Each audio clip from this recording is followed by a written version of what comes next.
Nobody ever talks to us. Her tiny hand signed the confession slowly, as if even hope had gone quiet. Imagine this. A room bursting with balloons, laughter, and kids chasing bright colors. Yet two little girls in matching red dresses press themselves against the wall, invisible in plain sight. Parents snap photos. Executives clink champagne glasses. And the CEO hosting the party? She never once looks toward her own deaf daughters, watching like ghosts at their own funeral. No one sees them. No one cares except one exhausted single dad, a janitor pushing a cleaning cart. One simple sign, hello, is about to shatter 5 broken lives and let the light flood in. But will he dare use it? Vincent Parker's body screamed exhaustion as he emptied another trash bin near the activity stations. 3 hours of sleep, construction work from 7 that morning until 2 in the afternoon. Now this emergency shift at the Whitmore Industries fundraiser, because Jerry called in sick. Vincent needed every dollar. His janitor uniform felt heavy. His hands ached. At 35, he felt 70. The atrium had turned into a carnival for kids. Face painting, balloon animals, games, a small petting zoo in the corner. Dozens of children ran wild, their laughter echoing off the glass ceiling. Executives worked the crowd, shaking hands with donors, posing for photos. The whole scene radiated success and joy. Vincent kept his head down, invisible. That's how he liked it. Then he saw them. 2 small girls sitting on the floor against the far wall, knees pulled to their chests, watching everything with eyes that tightened Vincent's chest. Identical twins, maybe 6 years old, long ginger hair cascading over red dresses. They sat perfectly still while chaos swirled around them. Kids raced by laughing. The twins' eyes followed, hopeful for a moment. Then the kids vanished toward the face-painting booth without a glance. The twins' faces fell back into quiet surrender. Vincent's feet moved before his brain caught up, cart abandoned. As he got closer, he noticed small devices in their ears, hearing aids. They were deaf. Every instinct screamed, turn around, walk away, don't get involved. Sign language meant remembering Evelyn. Her hands flying through conversations, her silent laugh, the way she'd sign I love you before bed. It meant remembering who he used to be before grief buried that man alive. He stopped. Hands clenched into fists, but one twin looked straight at him. And Vincent saw something that destroyed every wall he'd built. Not just loneliness, acceptance of loneliness. These kids had already learned they didn't matter. What would Evelyn do? The thought hit like a punch. His wife would sit with them, make them laugh, remind them they were worth seeing. Vincent took a shaking breath. When had he become someone who walked away from kids who needed exactly what he could give? He sat on the floor beside them, ignoring his aching back and the stares from executives. Both girls startled, eyes wide. An adult had actually approached. Vincent's hands felt rusty after 3 years, but muscle memory took over. Hello, my name's Vincent. What are your names? The twins' mouths dropped open. They looked at each other, confirming this was real, an adult speaking their language. Slowly, the girl on the left signed back, hands tentative. I'm Sky. This is Moon. Those are beautiful names. Why are you sitting here all alone? Moon's hands moved with heartbreaking calm. Nobody talks to us. They never do. The signs hit Vincent like a hammer. 6 years old, and they'd accepted invisibility forever. Not today. Vincent signed, feeling something crack open in his chest. Well, I talked to you. And I have an important question. Do you know why elephants never forget? Both twins shook their heads, confused but curious. Nobody ever told them anything worth remembering. Vincent launched into the silliest dad joke, the kind he used to tell his ASL students. Moon's serious face cracked into a tiny smile. Sky's eyes lit up like a switch flipped. That's silly, Sky signed, grinning. You think that's silly? Wait until you see my dad dance. Before they could reply, Vincent busted out embarrassing dad moves, exaggerated shoulder shimmies, ridiculous hand waves, a seated running man. The twins stared, shocked, then exploded into silent laughter, bodies shaking with joy. Vincent kept going. He told them about teaching a dog sign language. Dog just licked his hands. He pretended to be a confused penguin trying to fly. Funny faces had Moon holding her stomach. For the first time in 3 years, Vincent's hands felt right. The commotion drew every gaze. Parents paused mid-photo. Kids froze with paintbrushes. At the edge of the party, one exhausted janitor had 2 little girls in red dresses bent over in laughter. Their ponytails whipped, shoulders shook, laughter flew like bright sparks even though they couldn't hear it themselves. All eyes turned. Event staff whispered, pointing. Megan Whitmore stood frozen mid-sentence, her pitch to an investor dying on her lips. She'd been so focused on closing deals, keeping control, the only thing stopping her from falling apart. But now her daughters, her precious Moon and Sky, were laughing. Really laughing, the way they hadn't since the accident 18 months ago that killed their father and stole their hearing. Megan watched the janitor sign fluently, warm and animated. Her daughters lit up like stars, hands flying, faces pure joy. He was doing what she should do, what she'd failed at despite tutors, classes, therapists. Shame burned like acid. The investor spoke. Megan didn't hear. She excused herself, heels clicking toward her daughters. Vincent noticed her approaching. A tall woman in a designer suit, long brown hair perfect, face composed. When she reached them, Moon and Sky's laughter faded. They sat straighter, joy dimming. That told Vincent everything. "You speak sign language," Megan said, not a question. "Yes, ma'am. I was just keeping them company. They're my daughters." Megan's voice was tight. "I haven't seen them laugh like that in I can't remember how long." The guilt in her eyes was raw. Vincent recognized it. Same look in his mirror at 3 a.m., wondering if he was failing Elijah. "They're wonderful kids," Vincent said quietly. "Smart, funny. They just needed someone to talk to them. I should be able to do that." The words broke. Vincent started to reply, but Megan shook her head. "I need to talk to you after the event, please." The fundraiser ended at 7. Vincent collected supplies when Megan appeared in the storage closet doorway. She'd lost the CEO mask. Now she just looked tired. "Can we talk 5 minutes?" They sat in a quiet employee break room. Megan's fingers twisted together, nervous, human. "My name is Megan Whitmore. I own this company. Those girls, Moon and Sky, are my daughters." Vincent nodded, waiting. 18 months ago, my husband was driving them home from a birthday party. A tire blew out on the highway. James didn't survive. The girls were in the back seat. The impact damaged their hearing almost completely. They can still use their voices, but after the accident, they barely try. Speaking reminds them of what they lost. So now they mostly sign and laugh only when they feel safe. "I'm sorry," Vincent said, meaning it. He knew that weight. Loss compressing your chest until breathing felt undeserved. "My wife died 3 years ago. Heart failure." She was 36, middle of a Tuesday afternoon while making lunch. Came home to paramedics in the kitchen. Evelyn on the floor, Elijah screaming in neighbor's arms. She was deaf from birth. We communicated entirely in sign language. I was an ASL teacher at the community center. That's how we met. She came to my workshop. "We built our life around that language Megan asked softly. "I quit 3 months after she died. Couldn't do it anymore. Every sign reminded me of her hands. Every gesture reopened the wound. Took these jobs instead. Construction by day, janitorial by night. Been running for 3 years, but you stopped running today." Vincent thought of Moon and Sky's laughter. His hands had felt right, connected to something good, to Evelyn's memory without drowning. "Yeah, I guess I did." Megan leaned forward. "I want to hire you to teach me sign language properly, to communicate with my daughters the way you did today. I'll pay whatever you want." Vincent started to refuse, but paused. Today, sitting with those girls, he hadn't felt crushing grief. He'd felt passion, the man he used to be. Maybe running wasn't helping. Maybe honoring Evelyn meant helping people communicate, building bridges, making deaf kids feel seen. "I don't want your money, but I'll teach you. Every evening before my night shift, 8 to 10, 2 hours. Relief flooded Megan's face. Thank you so much. One condition. You bring Moon and Sky to the lessons. This isn't just you learning signs, it's rebuilding connection between the 3 of you." Tears spilled down Megan's cheeks. "Okay, yes. We'll be there." That night, Vincent went home to their small apartment. Elijah slept on the couch, book open on his chest. Neighbor Mrs. Chen had watched him, bless her. Vincent gently shook Elijah awake. Brown hair stuck up at odd angles. "Dad, you okay?"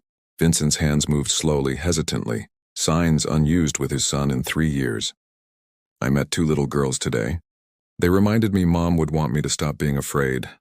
I'm going to start teaching sign language again." Elijah's eyes went wide. Tears streamed down his face. He signed back. "Mom would be happy." Vincent pulled his son into a hug. Both cried. finally remembering not just pain but beauty. Lessons started the following week. Megan arrived at 8 sharp with Moon and Sky, who bounced seeing Vincent in the conference room. First session was awkward. Megan struggled with hand positions, mixing signs, forgetting moves practiced at home. Her daughters watched with patient surprise. Their mother was really trying, but she kept showing up every evening. Sometimes straight from meetings in power suits, other times in casual clothes, picking up the girls herself instead of the nanny. Vincent watched her transform. The rigid CEO mask cracked. She laughed at mistakes, lit up signing full sentences. Most importantly, she started seeing her daughters. Not problems, but funny, smart, loving kids. Moon taught her the sign for butterfly because Megan missed their old garden. Sky signed Vincent's jokes, making her mom laugh until tears ran. Third week, Sky's small hands moved deliberately. "Mommy, you're getting better." Megan's face crumpled. "I'm so sorry it took me this long." "It's okay," Moon signed. "You're here now." 4 weeks in, Mrs. Chen called. Fallen, sprained ankle, needed rest. Vincent's stomach dropped. Couldn't miss work. Elijah couldn't stay alone. "Bring him with you," Megan said before that evening's lesson. "The girls have been asking about him anyway." Vincent hesitated. He'd mentioned Elijah. Twins always curious what he looked like, how old, if he knew sign language.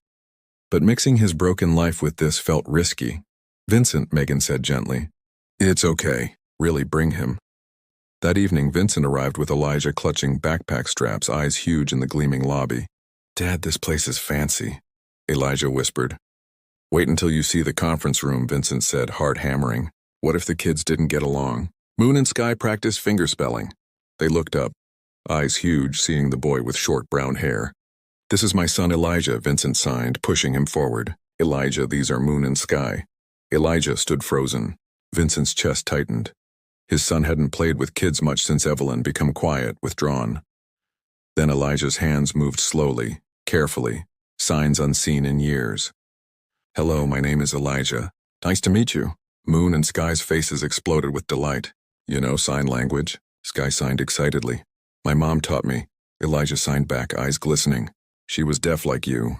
Heavy silence, understanding only kids who'd lost parents could share. Then Moon walked over, serious eyes. "Our dad died too in a car accident. My mom's heart stopped working. I miss her every day." Vincent glanced at Megan, tears streaming.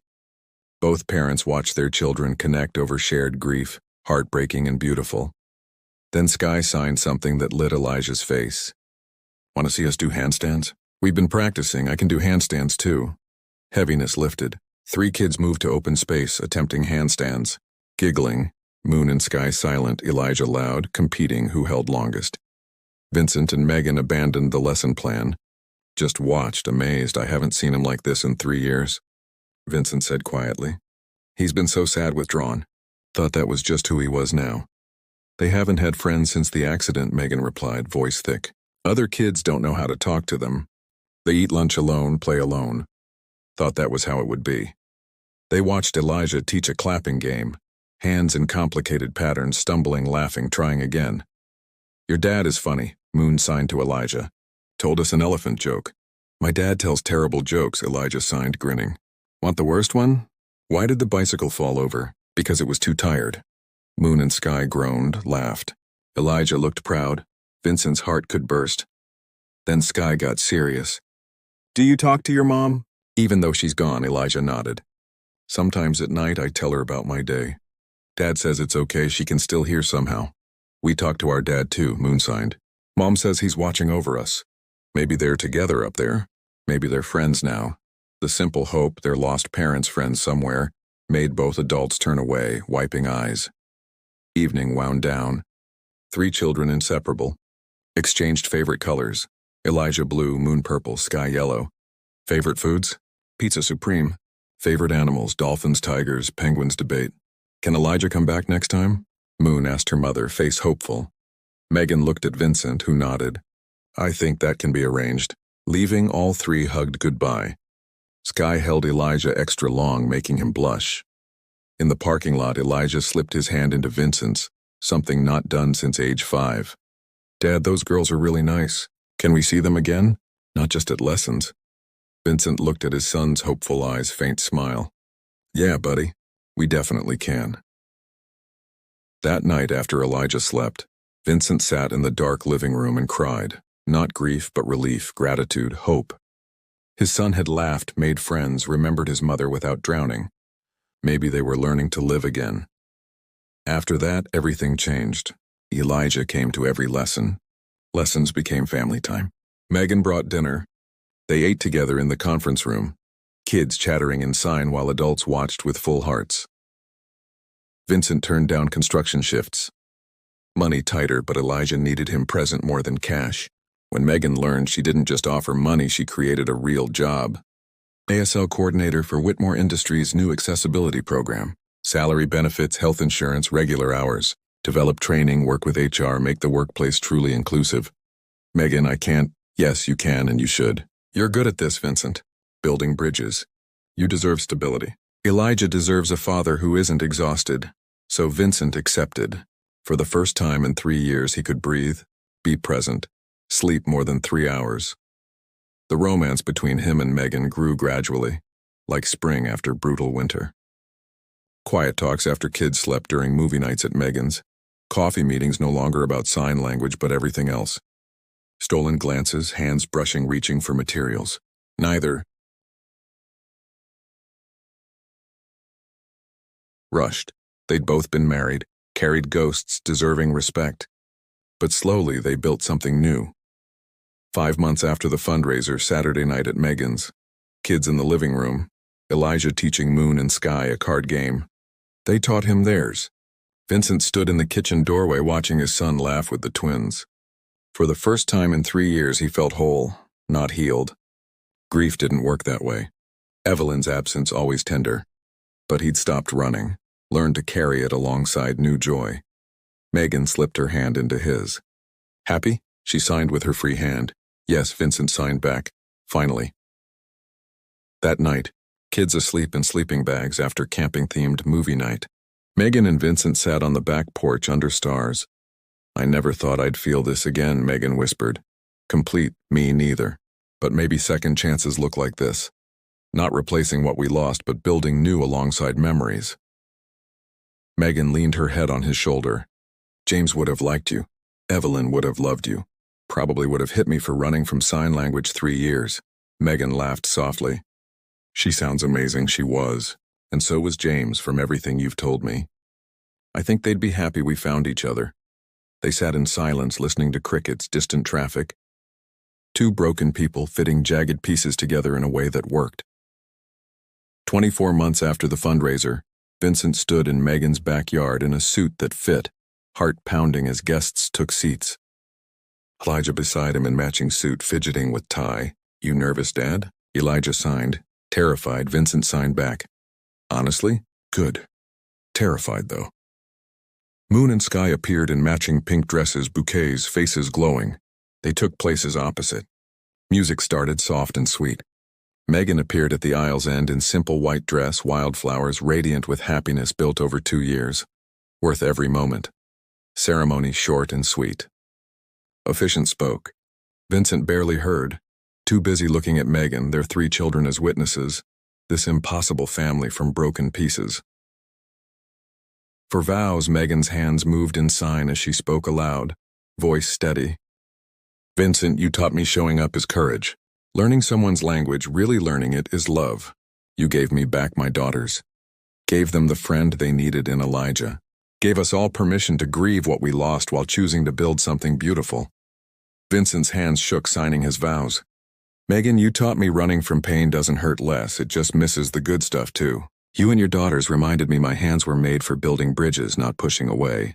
You gave Elijah his smile back. Gave us all reason to stop surviving and start living again. Officiant pronounced them married. As they kissed, 3 children signed in perfect unison. I love you. Elijah, Moon, Sky, siblings in all ways that mattered. At the reception, sun setting, string lights twinkling, Vincent watched the kids run playing tag, laughing. Megan beside him, hand in his, marveling at this moment. 2 years ago I was invisible, Vincent said softly. Just a janitor pushing a cart, trying not to remember who I used to be. 2 years ago I was drowning, Megan replied. So focused on control I couldn't see my daughters drowning too. And now, Megan smiled. Now we're exactly where we're supposed to be. Vincent thought of the fundraiser. 2 little girls invisible against a wall, his choice to walk over instead of away. How one hello in sign language cracked open 5 broken lives and let light pour in. They'd all been shattered, lost, but in finding each other, discovered broken pieces could fit even more beautifully than before, not by forgetting what they'd lost, but honoring it by living fully, loving bravely, remembering sometimes the most powerful thing is stopping being invisible, for yourself and others who need to be seen. As evening faded tonight, Vincent pulled all 3 children into a group hug. Megan's arms wrapped around them. He felt Evelyn's presence like a whisper in the wind. Not sad, not gone, just quietly proud. You did good. He could almost hear her sign. You all did so good.